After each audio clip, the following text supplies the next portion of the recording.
My name is Zeth.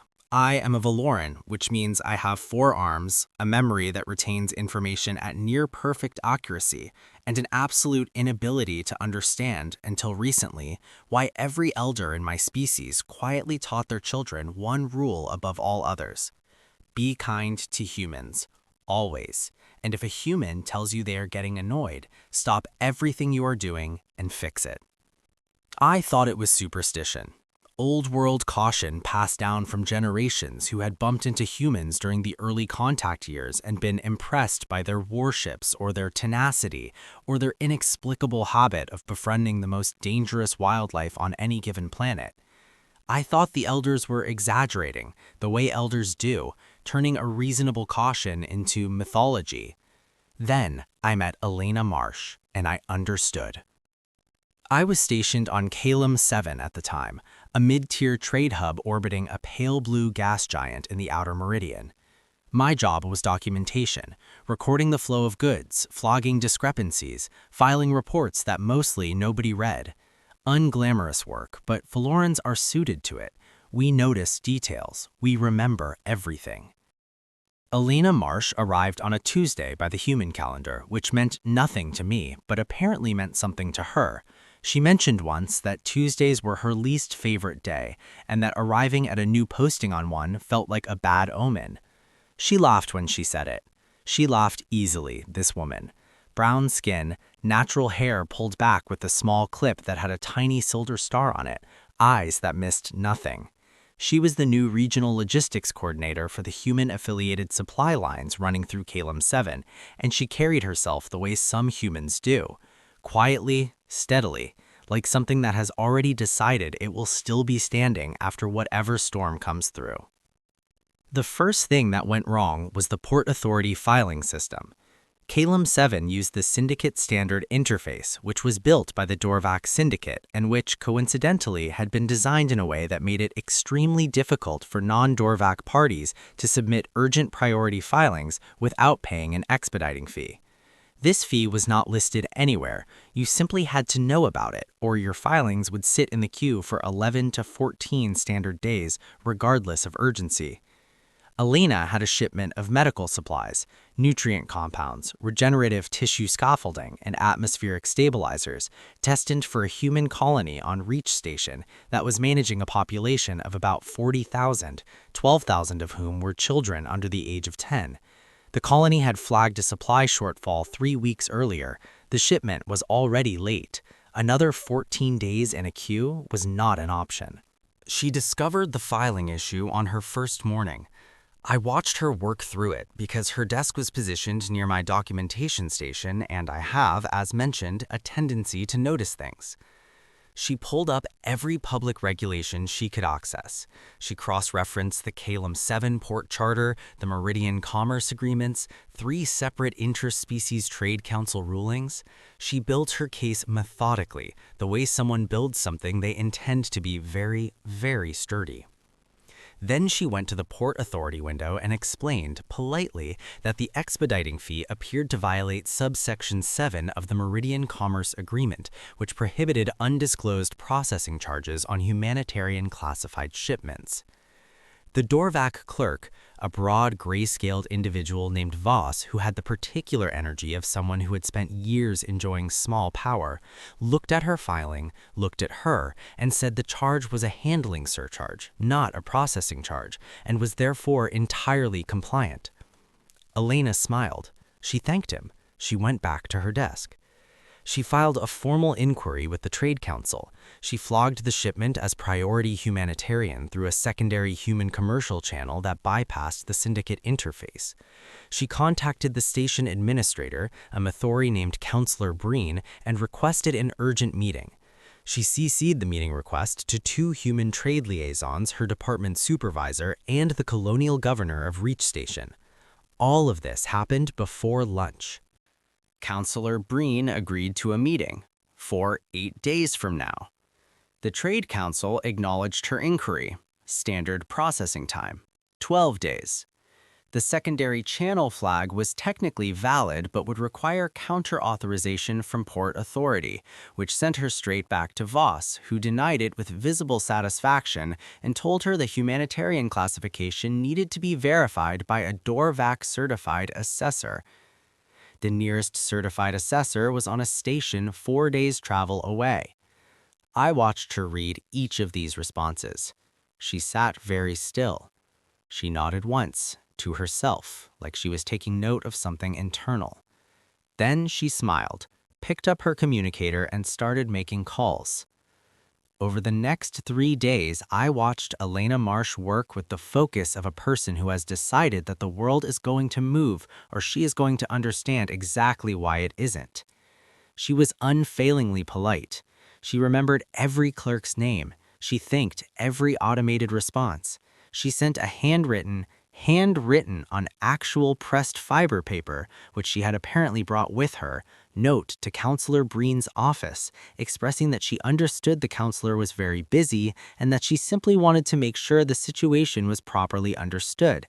And she attached a neatly formatted summary of the medical situation at Reach Station with projected health impact timelines.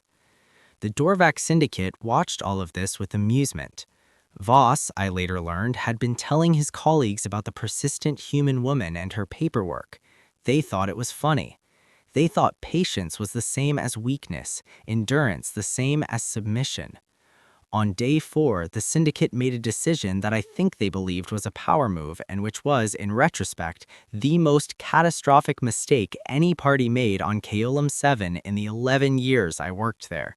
They pulled the shipment from the secondary holding bay, citing an irregularity in the cargo manifest that they themselves had generated by quietly altering a single field in the documentation system, and reclassified it as disputed goods, subject to a mandatory review period of 21 days. I saw the notification arrive on Elena's screen. I was not trying to watch.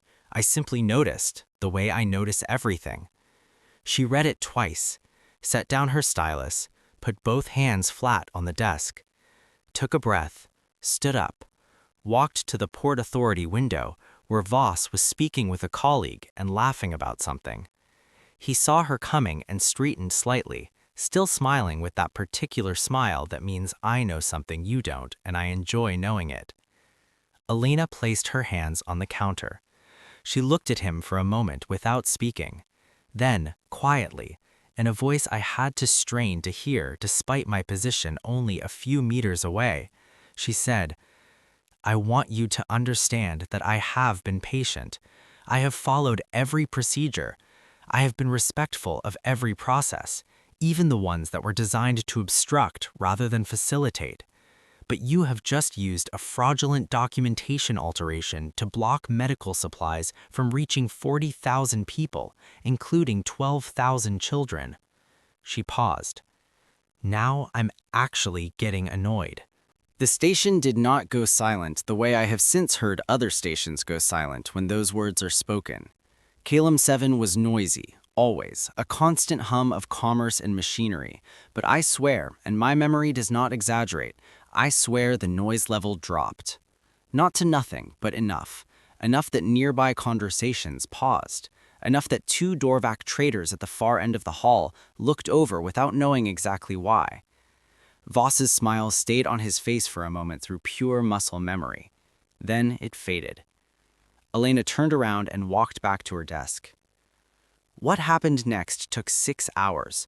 I documented all of it because that is my job and because I could feel with some deep archival instinct that this was something history would want to have on record. Elena contacted, in sequence, the Human Colonial Liaison Network across 14 stations, 3 human commercial shipping guilds who collectively operated roughly 30,000 vessels in the Outer Meridian, a legal firm specializing in interspecies trade violations, 2 journalists who covered commerce disputes for widely read Galactic publications, and the Human Trade Council representative for the entire Meridian sector, a woman named Ambassador Cross, who had, I later discovered, been a personal friend of Elena's for 20 years. She did not raise her voice. She did not threaten. She stated facts, sent documentation, and asked questions. Very specific questions. Questions like, can you confirm that your guild's vessels are aware that the Calum 7 Port Authority is currently under review for potential trade charter violations? And would your publication be interested in a documented case study of humanitarian obstruction? By hour 3, Councillor Breen's office had moved their meeting to that afternoon. By hour 4, 2 Dorvox Syndicate senior representatives had arrived on station from their regional headquarters, not summoned but appearing because word had moved up their internal chain with the particular speed of people who understand that something has gone wrong. By hour 5, a Trade Council emergency review had been opened. The alteration in the cargo documentation had been flagged automatically by a secondary audit system that Elena had, it turned out, quietly requested the Council activate 2 days earlier, when she first suspected the Syndicate might attempt something like this. She had prepared for this. She had been prepared for this since day 1. By hour 6, the shipment was released. The expediting fees were waived. The fraudulent reclassification was formally recorded as a violation. Voss was reassigned, and the Dorvox Syndicate, for the first time in 30 years of operating on Calum 7, issued an official apology. Not because they were forced to at weapons point, not because anyone had threatened destruction, but because Elena Marsh, in 6 hours of quiet, precise, utterly devastating action, had made it abundantly clear that the cost of not apologizing would be considerably higher than the cost of apologizing. I found her in the observation bay that evening. She was eating something from a small container, some kind of earth grain dish, I think, and watching the gas giant turn slowly below us. I told her I had documented everything. She nodded, unsurprised. I asked her if she had planned it, all of it, from the beginning. She thought about it honestly before answering. I planned for the possibility, she said. I hoped I wouldn't need it. She offered me some of her food. I declined politely. She shrugged and ate another bite. The supplies will reach station in 4 days, she said. That's what mattered. I thought about the Syndicate representatives who had appeared so quickly, about Councillor Breen's suddenly available schedule, about how thoroughly and completely the situation had resolved, not through force, not through anger, but through the precise application of a human who had decided she was done being patient. You were never actually angry, were you? I said. Not quite a question. Elena considered this. Annoyed, she corrected. There's a difference. Angry is hot. Annoyed is cold. She glanced at me sideways. Cold is more accurate. I returned to my documentation station and wrote everything down. That was the night I stopped thinking the elders were exaggerating.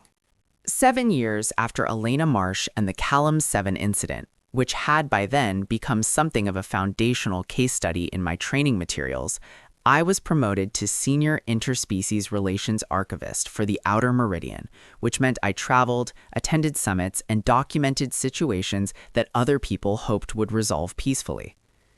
I had seen humans angry. I had seen humans patient. I had seen humans laughing at things that no other species found funny, and crying at small animals, and eating food that smelled dangerous. I thought I understood them reasonably well. Then came Sector 9 and James Okafor and the Malgrath Collective, and I understood that I had not understood anything yet. The Malgrath are a hive-mind species from a dense cluster of worlds in the deep meridian. Each individual body, they call them nodes, functions as a semi-autonomous unit connected to a vast shared consciousness. They do not have individual emotions in the way most species do. They experience collective states, efficiency, disruption, optimization, correction. The concept of a single being choosing to feel something and not feeling mattering was philosophically foreign to them. This is relevant because the annoyance protocol, which had by this point been formally adopted by 47 species and 3 major trade confederacies, struck the Malgrath Collective as irrational.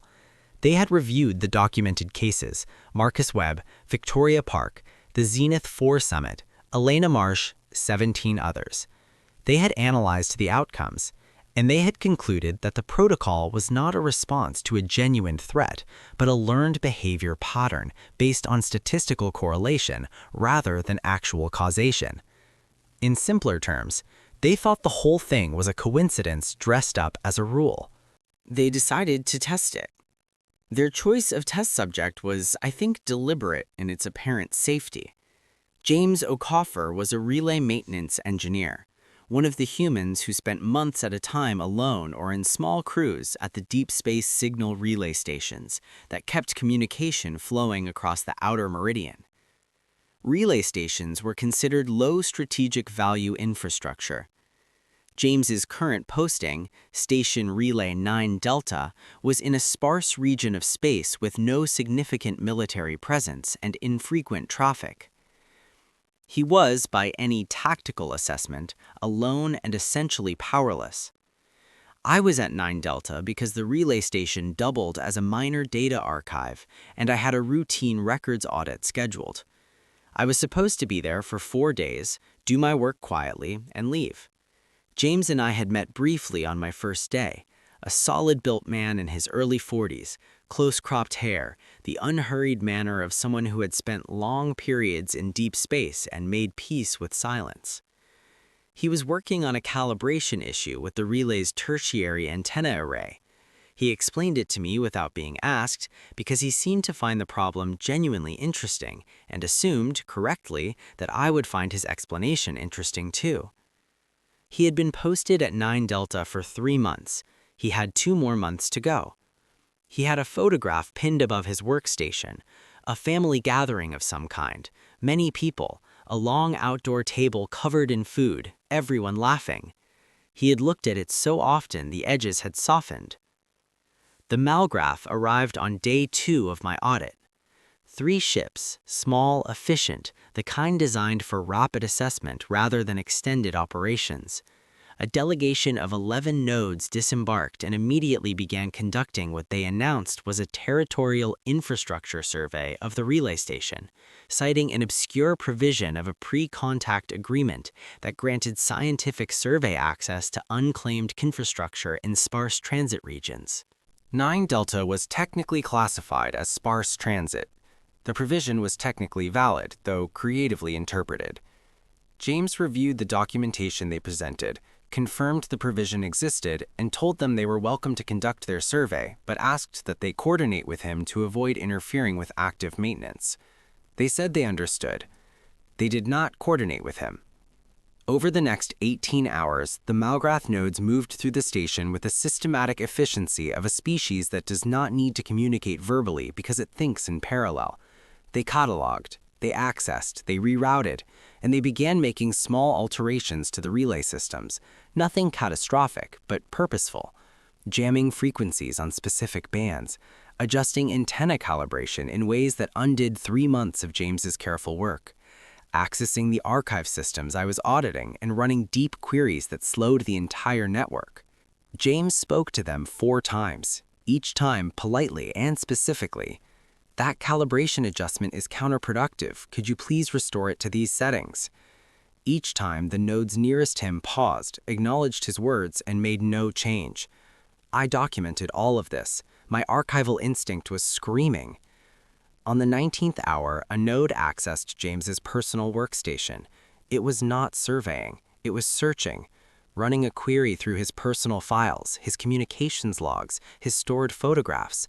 Looking, I realized with a slow, cold clarity, for leverage, for information about his vulnerabilities. They were studying him the way you study something you intend to pressure. The photograph above his workstation, the long table, the laughing family, fell off its pin during the access process, not accidentally. A node had bumped it while reaching past, and when it fell, no node moved to pick it up.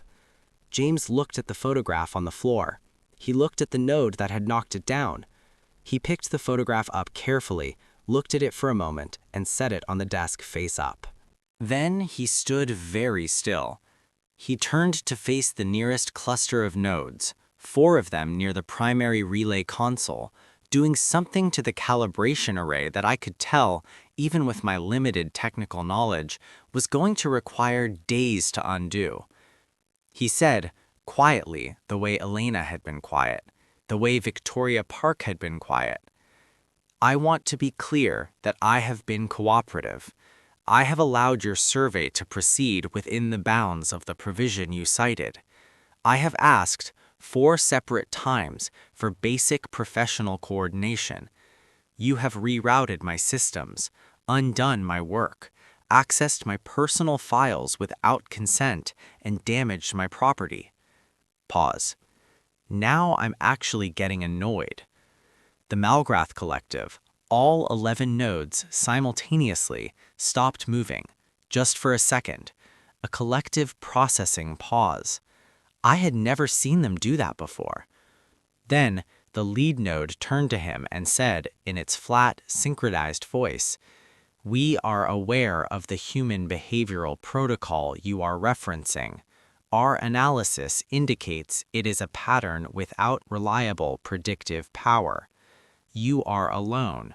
You are unarmed. There is no fleet. There is nothing you can do that will affect our operations here." James looked at it for a long moment. Then he nodded, once, and walked to his communications console. The Malgrath watched, curious in their collective way, waiting to see what a single, isolated, unarmed human would do when backed into a corner. James opened a channel, not to a fleet, not to a military authority.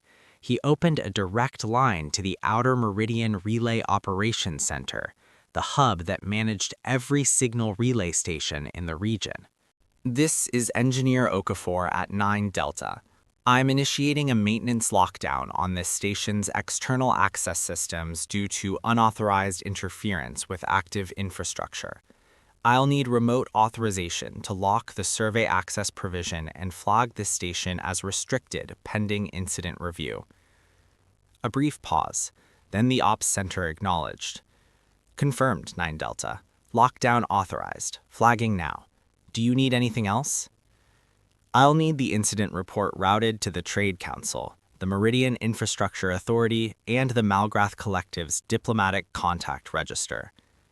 "Routing now. Anything else?" "One more thing. Could you notify the relay network that 9 Delta will be offline for maintenance review for approximately," he glanced at the calibration damage the Malgrath had done, "48 to 72 hours. Another pause. The Ops Center voice took on a slightly different quality, careful, understanding. "Confirmed, 9 Delta offline for 72 hours. Should I note which sector traffic will need to reroute?" "Sectors 9, 11, and 14, primary communication traffic." "That's going to cause significant delays for—" "I know. I'm sorry for the disruption. I didn't cause the problem." "Understood, 9 Delta. Routing the notification now." He closed the channel. I want to explain what the Malgrath had not accounted for. 9 Delta was one of 17 relay stations forming the primary communication backbone for sectors 9, 11, and 14, a combined region containing approximately 200 inhabited systems, 340 active trade routes, 12 diplomatic communication channels, and 44 years of continuous uninterrupted signal relay service. When 9 Delta went offline, all of that traffic rerouted. Some of it was absorbed by neighboring stations, most of it wasn't. Communication delays cascaded. Trade confirmations failed, diplomatic transmissions queued, contracts timed out. Ships that relied on real-time navigation updates went to manual protocol. By hour 6 of the lockdown, 11 separate governments had filed inquiries about communication disruption. By hour 12, 2 major shipping guilds had issued formal complaints. By hour 20, the cascading delays had created enough secondary disruption that the Meridian Infrastructure Authority had issued a sector-wide advisory. And every single report, every inquiry, every complaint, every advisory, all of them listed the cause as unauthorized interference with active relay infrastructure at Station 9 Delta by Malgrath Collective survey nodes. James had not called a fleet. He had not threatened anyone. He had simply done his job, protected his station, documented the incident properly, and reported it through the correct channels. The Malgrath Collective experienced what I can only describe as a cascading priority conflict. Their nodes on the station began moving differently, faster, less synchronized, which for a hive mind is roughly equivalent to visible panic. 3 nodes attempted to restore the calibration settings they had altered. James watched them work and said nothing. 6 hours into the lockdown, the Malgrath's diplomatic contact, a node designated for external communications, reached James on a private channel. "Engineer O'Coffer, we wish to discuss resolution of this situation." "I'm listening," James said. "The survey access provision is being reviewed by the Trade Council," James said pleasantly. "That review will determine whether the provision was applied correctly. I'm happy to cooperate with that review process." "The disruption to sector communication is an ongoing consequence of the damage to my station's systems. Once the systems are restored to proper calibration and the incident review is complete, I can bring 9 Delta back online." A long pause. For a hive mind, a long pause means a great deal of internal processing. "What would be required," the diplomatic node asked carefully, "for the incident review to reach a rapid conclusion?" James thought about it. "Full documentation of every system your nodes accessed or altered, restoration of all calibration settings to pre-survey specifications, a formal acknowledgement that the survey provision was exceeded, and," he added, "someone is going to need to fix the pin on my wall where that photograph was knocked down. It keeps pulling out of the material." There was another pause. "The photograph. It's important to me." The Malgrath Collective processed this. A single node walked to James's workstation, examined the wall, produced a small tool from its equipment belt, and repaired the pin with precise, efficient care. It rehung the photograph level and straight. "Thank you," James said.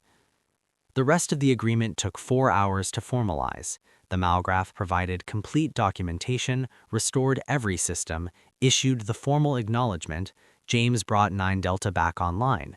Sector communications normalized within hours. I found James in his workspace afterward, recalibrating the tertiary antenna array with the steady attention of someone who simply had a job and was doing it. I told him I had documented everything. He nodded, unsurprised. I asked him the same question I had once read that my predecessor, Zess, had asked Elena Marsh. "Were you ever actually angry?" James was quiet for a moment. "I was annoyed. They knocked my family photo off the wall and didn't pick it up." He glanced at the photograph, the long table, everyone laughing.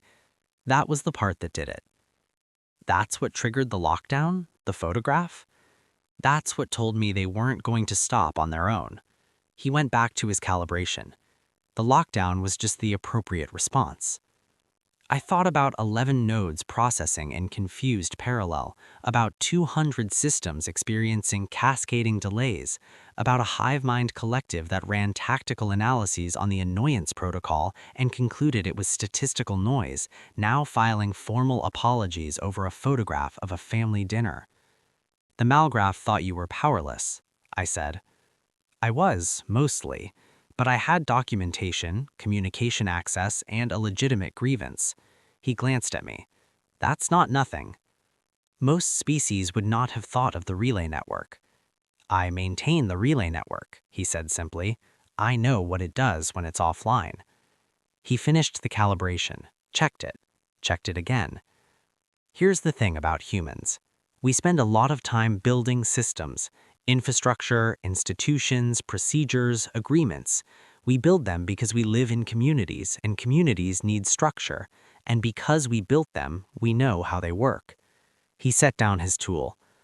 "When someone decides that the rules don't apply to them because they think they're strong enough to ignore them, they're usually imagining a fight. They're imagining force against force." He looked at me. "They're not imagining someone who spent 3 months learning every wire in a relay station that 80 million people depend on." I wrote that one down. I write everything down. It is my job and my nature. but that one I would have written down regardless. The Malgrath Collective updated their diplomatic and operational protocols within one standard cycle. The new section was added without fanfare and without any official statement, but every Malgrath node operating in the Outer Meridian now carried it as a core behavioral directive. It said in translation, "When a human indicates the threshold of patience has been reached, do not calculate force ratios, calculate dependencies." Because that, ultimately, is the lesson. Not that humans will call warships, not that humans will collapse economies with paperwork, not that humans will take a relay network offline and let the silence speak for them. The lesson is that humans built the warships, and the economies, and the relay networks. They built all the structures that the galaxy runs on, and they built them patiently over generations because they believed in building things that last. And when you make a human annoyed enough to stop maintaining something they built, you find out very quickly how much of your world was resting on their patience without you ever realizing it.